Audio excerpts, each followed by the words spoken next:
পৃথিবীর ভিতরে সবথেকে শ্রেষ্ঠ কথা হলো এটা। আমরা যত কথা বলি, নবীরা যত কথা বলেছেন, পৃথিবীর মানুষ যত কথা বলেছে, সব থেকে শ্রেষ্ঠ কথা হলো এটা। নবীজি সাল্লাল্লাহু আলাইহি সাল্লাম বলতেছেন, লা ইলাহা ইল্লাল্লাহ ওয়াহদাহু লা শারীকা লা, লাহুল মুলক ওয়া লাহুল হামদ ওয়া হুয়া আলা কুল্লি শাইইন কাদির। যখনই আমরা জমিনে চলাফেরা করব, বেশি বেশি পরিমাণ এই দোয়াটা আমরা বেশি বেশি পড়ব।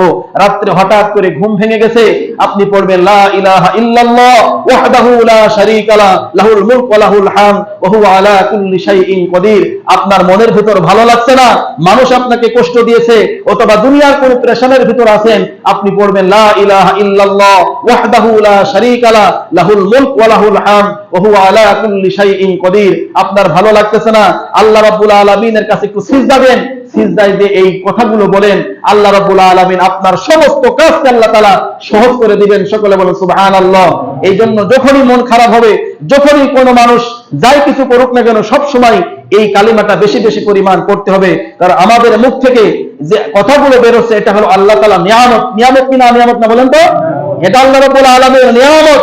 এই জন্য এই নিয়ামতের শুকরিয়া স্বরূপ বেশি বেশি পরিমাণ এই কথাগুলো বলা, বেশি বেশি পরিমাণ এই কথাগুলো বলা, বেশি বেশি পরিমাণ আমরা এই কথাগুলো বলবো।